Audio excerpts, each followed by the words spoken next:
श्रीमद भागवत म्हणजे काय आहे तुम्हाला एका वाक्यात सांगतो. अनेकांच्या मनामध्ये असा मोठा गैरसमज आहे की भागवत म्हणजे कृष्णकथा. नाही, एकाच वाक्यात भागवताचा विस्तार सांगायचा झाला तर भागवत म्हणजे 4 युगांचा भारतवर्षाचा इतिहास आहे. कृतयुग किंवा सत्ययुगात काय घडलं,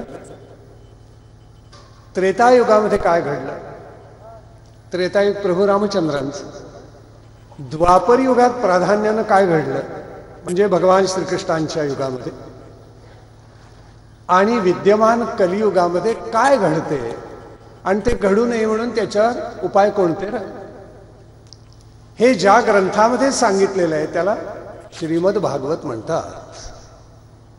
हमारे पुरखों ने जो हमारे हाथ में साहित्य दिया है, जो वाङ्मय दिया, बहुत होशियार थे, संक्षेपानं सांगत असत आणि म्हणून त्यांनी एका श्लोकामध्ये ही सगळी रचना केलेली आहे.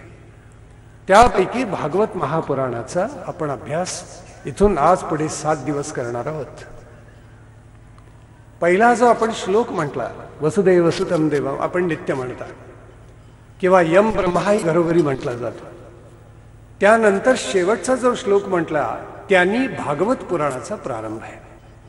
सच्चिदानंद रूपाय विश्वोत्पत्त्यादि हेतवे तापत्रे विनाशाय श्रीकृष्णाय वयम नुमः. फार सुंदर अर्थ आहे त्याच्यामध्ये.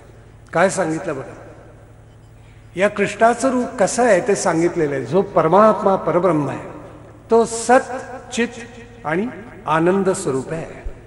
सत आहे याचा अर्थ तो शाश्वत आहे, अविनाशी आहे. आपण विनाशी असतो, परमात्मा अविनाशी. तो चित आहे म्हणजे तो आत्मज्ञान स्वरूपच आहे, त्याला बाहेरून ज्ञान पुरवावं लागत नाही, आपल्याला ते शिकावं लागतं. प्राथमिक शाळा नाही, आता तर बालवाडी ना, तिथून सुरुवात अगोदर, मग प्राथमिक, मग माध्यमिक, मग कनिष्ठ महाविद्यालय, मग वरिष्ठ विद्यालय, मग तिथून विश्वविद्यालय म्हणजे विद्यापीठामध्ये, असं करता करता आयुष्यातली 25-30 वर्ष दिल्याशिवाय काही कळतच नाही. परमात्मा असा आहे की तो स्वयंभू आहे, म्हणजे तो आत्मज्ञान रूप आहे. सत आहे म्हणजे शाश्वत आहे, चित म्हणजे आत्मज्ञान रूप आहे, आणि आनंद म्हणजे वस्तुरूप आनंद नाही त्याचा, तो स्वयं आनंद ब्रह्मानंद रूप आहे. तुम्हा मला कसं नवीन वस्तू, एक साडी आणली, त्यातल्या त्यात शालू पैठणी, की भगिनी वर्गाला आनंद होतो, पण तो फार काळ टिकत नाही. नवीन वस्तू घरी आली की माणसाला आनंद होतो, पण हा वस्तू सापेक्ष आनंद झाला. परमात्मा आहे त्याचा आनंद वस्तू निरपेक्ष आहे ना, लक्षात घेण्यासारखं. म्हणून त्याला म्हटले सच्चिदानंद रूपाय, सच्चित आनंद रूप आहे. विश्वोत्पत्त्यादि हेतवे, त्याच्यामुळे हे विश्व निर्माण होतं. तोच करता, तोच धरता आणि तोच हरता. त्वमेव केवलम कर्तासि, त्वमेव केवलम धर्तासि, त्वमेव केवलम हर्तासि. म्हणजे उत्पत्ती तुझ्यापासूनच, स्थिती तुझ्यापासूनच, तुझ्यामुळेच, आणि शेवटी प्रलय सुद्धा तुझ्यामध्येच होऊन जाणार. तिन्ही स्थिती तुझ्यामध्ये सामावलेल्या. तापत्रय विनाशाय, 3 प्रकारचे ताप असतात. एक आध्यात्मिक, दुसरा अधिभौतिक आणि तिसरा अधिदैविक. या तिन्ही तापांनी आपल्याला वारंवार त्रास दिलेला असतो. आध्यात्मिक म्हणजे शरीराला जो ताप असतो त्याला म्हणायचं. ताप येतो, खोकला येतो, सर्दी होते, कोणाकोणाला विषमज्वर होतो, काही जणांना स्वाईन फ्लू होतो. बरोबर आहे ना, देशामध्ये थैमान घातले ना आता स्वाईन फ्लूने. अशा आजारामध्ये माणसं हैराण होऊन जातात, अगदी शरीराला इतके क्लेश होतात, पण त्यातून सुटकाही नाही कोणाची. ज्याला एकही रोग आयुष्यामध्ये झाला नाही असा कोणी महाभाग असेल तर हात वर करा, त्यांना दंडवतच घातला पाहिजे. पण असा निरोगी एक परमात्माच आहे, बाकी कोणी नाही आहे. त्याच्यामुळे आध्यात्मिक ताप हा पहिला. अधिभौतिक कुठला, सुखैनैव रस्त्यानं चालतात आणि एखादं कुत्र येऊन मागून चावलं, बरोबर आहे ना, असं काही वेळेला होऊ शकतं. असे जे ताप मागे लागतात, कोणाला विंचू चावतो, कोणाला साप चावतो, हे अधिभौतिक ताप असतात. आणि प्रचंड पूर आला, भूकंप झाला, गावाच्या गावं गडप झाली, दुष्काळ पडला, हे अधिदैविक ताप असतात. आणि या सगळ्याचे चटके तुम्हा आम्हाला सहन करावे लागतात. याला म्हणतात 3 प्रकारचे ताप, आध्यात्मिक, अधिभौतिक, अधिदैविक. तापत्रय विनाशाय, हा परमात्मा कसा आहे, या तिन्ही याचा विनाश करणार आहे. आणि म्हणून अशा श्रीकृष्णाला, श्रीकृष्णाय वयम नुमः, अशा श्रीकृष्णाला आम्ही साष्टांग प्रणिपात करतो. भागवताचा प्रारंभच असा आहे. जन्माद्यस्यतः, एवढ्या एका सूत्रावर भागवतामधल्या प्रबंध लिहिता येईल. बघा कोण लिहिते का. उत्पत्ती स्थितीले सगळ्यांना सामावणार एक सूत्र आहे. ब्रह्मांड भरले एवढे एका सूत्रामध्ये. ब्रह्मसूत्रामध्येही सूत्र आलेलं आहे आणि भागवतामध्ये आलेलं आहे. भागवताचा प्रारंभ मोठा सुंदर आहे. आणि शौनकादी ऋषी हे सगळे नैमिषारण्यामध्ये येतात. नैमिषारण्य फार भाग्यवंत एका दृष्टीने होतं म्हणा, कारण तिथे भारताचं पहिलं विद्यापीठ निर्माण झालं. नैमिषारण्याचं महात्म्य काय. हे नैमिषारण्य भारतातलं पहिलं विश्वविद्यालय, पहिलं विद्यापीठ आहे. पहिली गुरुशिष्य परंपरा इथे सुरू झाली. अध्ययन अध्यापन पहिले इथे झालं. त्याच्यामुळे आपल्या सगळ्या पुराणांचा प्रारंभ कोणी एकेकाळी नैमिषारण्यामध्ये सर्व ऋषी मिळून सूताकडे गेले, असाच त्याचा प्रारंभ आहे प्रत्येक पुराणाचा. कारण इथे ज्ञानवंत मंडळी राहत होती त्या कालखंडामध्ये.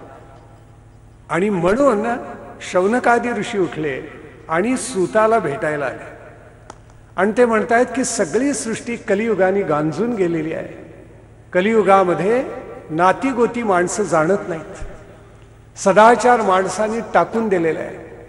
भाऊ भावाचा गळा कापतोय. जी महापाप शास्त्रांनी सांगितले ती करण्यामध्ये कोणालाही काही खंत वाटत नाही आहे. असं सगळं भयान चित्र डोळ्यापुढे आहे. तर सूता, आम्ही काय करावं सांगा की कलियुगामध्ये असा कोणता सर्वश्रेष्ठ मार्ग आहे की ज्यामुळं माणसाला उपरती होईल, माणसाला सत्पथ दिसेल, माणसाला सन्मार्ग सापडेल, त्याची आत्मोन्नती होईल आणि मनुष्य सुखानं नांदेल.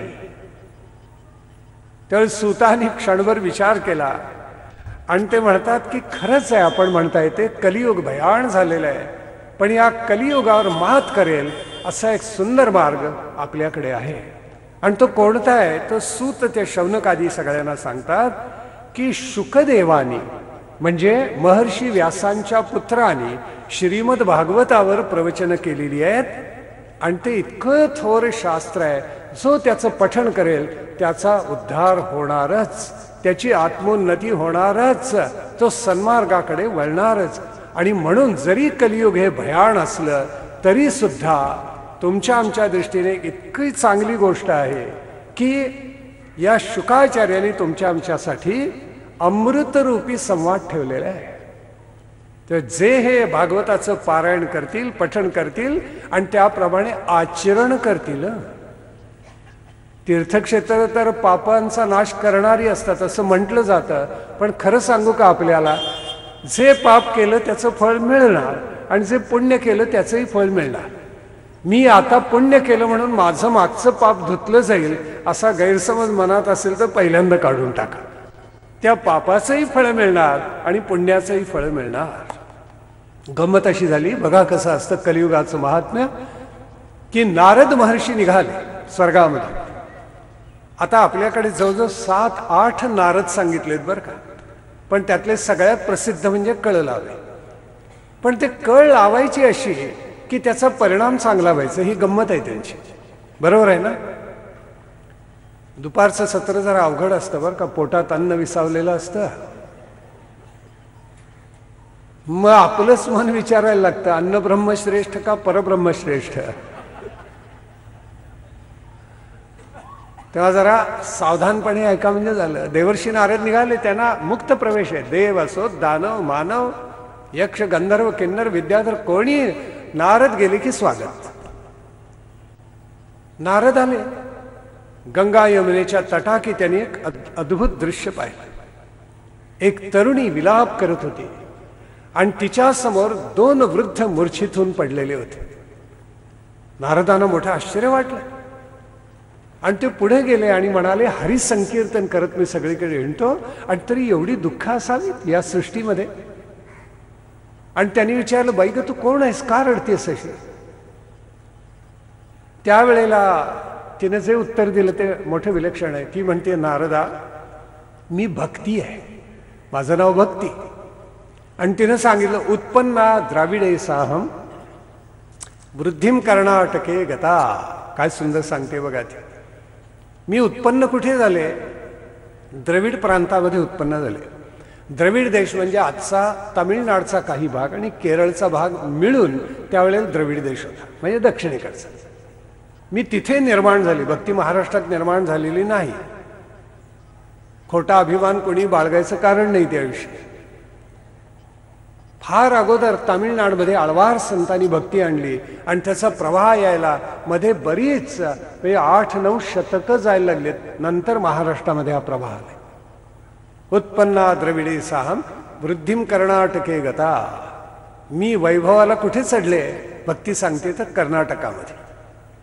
कर्नाटकातली काही मंडळी आली आहेत बरं का इथे. नन्नगे कन्नड बरुदिಲ್ಲ, पण कर्नाटकात मी वैभवाला चढले असं सांगितलं त्यानं. पुढे महाराष्ट्राचं कौतुक आहे तेही सांगतो. महाराष्ट्रे क्वचित क्वचित. कुठे कुठे तुरळं काय म्हणाली मी महाराष्ट्रामध्ये. का तर महाराष्ट्रामध्ये बुद्धिवादी फार ना. देवाला रिटायर्ड करा इथूनच सुरुवात करतात. तुम्ही कोण देवाला रिटायर्ड करणार? तुमच्यासारखे अनेक येतात आणि काळाच्या उदरात गडप होतात. देवतत्व ईशतत्व आहे तसंच राहतं ना. म्हणून देवाला रिटायर्ड करून काही होत नाही. आपण रिटायर्ड होतो 60 वर्षाचे झालो की. देव कधी निवृत्त नाही. ईशतत्व काल आहे, आज आहे, उद्याही तसंच राहणार आहे. पुढे ती सांगते, महाराष्ट्र क्वचित क्वचित. आणि मी अगदी वृद्धा झाले, उद्ध्वस्त कुठे झाले? गुजरातमध्ये असं सांगितले. म्हणून आता आमचे गुजराती भाई मला वाटते खूप दान धर्म तेवढ्यासाठी करतात की एकेकाळी भक्तीला आपण स्वीकारलं नाही, आपल्या हातून प्रमाद घडला आणि उद्ध्वस्त केली भक्ती. आता दान देऊन भक्तीला पुन्हा प्रस्थापित करूया. नारद म्हणाले, अगं तुझ्या पुढे 2 कोण पडलेत? तर ती म्हणाली, माझे पुत्र आहेत. नारदांना आश्चर्य वाटलं, आई तरुण आणि पुत्र वृद्ध, हा काय चमत्कार. त्यावेळी तिने सांगितलं, यातलं एक आहे ज्ञान आणि दुसरं आहे वैराग्य. यांना कोणी स्वीकारतच नाही. ज्ञानी नको झाले, वैराग्यही नको झाले. कलियुगामध्ये यांना वार्धक्य प्राप्त झालं आणि उद्ध्वस्त झालेत. माणसं लुटारू वृत्तीचे झाले. दुष्कर्म करण्यामध्ये त्यांना काहीही वाटत नाहीत. सत्पुरुष दुःखी झालेत आणि दुष्ट मात्र सुखात लोळतायत वैभवामध्ये. असं चित्र कलियुगाचं आहे. मी काय करू नारदा, मला सांगा. त्यावेळी नारदांनी प्रतिज्ञा केली आणि ते म्हणाले, मी तुला वृंदावनामध्ये अशी प्रस्थापित करेन, प्रत्येकाच्या हृदयामध्ये स्थापन करेन आणि मग तुला जी ऊर्जितावस्था येईल ती किती उत्तम असेल बघ. एवढं आश्वासन नारदांनी दिलं. ते म्हणतात, कलियुगामध्ये तुझी उपेक्षा झाली हे खरं आहे, पण भक्ती स्वाभाविक असते, ती लोकांच्या हृदयामधून कधीही जाणार नाही. तू चिंताच करू नकोस. नाना प्रकारचे यज्ञ केले तरी सुद्धा मानवाला कदाचित मुक्ती नाही, पण एका गोष्टीनं मुक्ती नक्की आहे, ते म्हणजे निर्मळ अंतःकरणाने केलेली भक्ती. पण ही भक्ती ज्ञानोत्तर आहे, लक्षात ठेवा. सर्वाधिक अवघड आहे. सोपी वाटत असेल तर तसं नाही आहे. सर्वाधिक अवघड भक्ती आहे, ज्ञानोत्तर भक्ती आहे. तर ही केल्यानंतर खरोखर तुला ऊर्जितावस्था येईल. आणि मग काय कर, शुकादी मुनींनी जे ज्ञान वैराग्याचं सत्र आरंभलेलं आहे भक्तीचं, ते तुझ्या एकदा कानावर पडलं की तुला तारुण्यावस्था प्राप्त होईल. आणि खरोखरच पुढे तसं घडलेलं आहे की भक्तीला सगळी ऊर्जितावस्था आली आणि भक्ती एका दृष्टीनं कृतार्थ होऊन गेली. भागवत कथा महापवित्र तर आहेच आहे, पण भागवत कथेचा पसारा प्रचंड आहे. प्रचंड म्हणजे किती प्रचंड म्हणून सांगू की त्यातल्या कथा, उपकथा, त्यातला इतिहास, त्यातली चरित्र ऐकताना आपली मती गुंग होऊन जावी एवढा भागवताचा पसार आहे. प्रचंड आहे भागवत. गीता 700 श्लोकांची, तर भागवत 18,000 श्लोकांचं. पण संत आमचे म्हणतात गीता भागवत करी ती श्रवण अखंड चिंतन विठोबाचे. गीता भागवत आमचे महाप्राण आहेत ग्रंथाच्या दृष्टीने, आणि दोन्ही भगवान श्रीकृष्णांच्या वाङ्मयीन मूर्ती आहेत. त्यांना तुम्ही एकदा आलिंगन दिलं की कृतार्थ तुम्ही झालेत म्हणून समजा.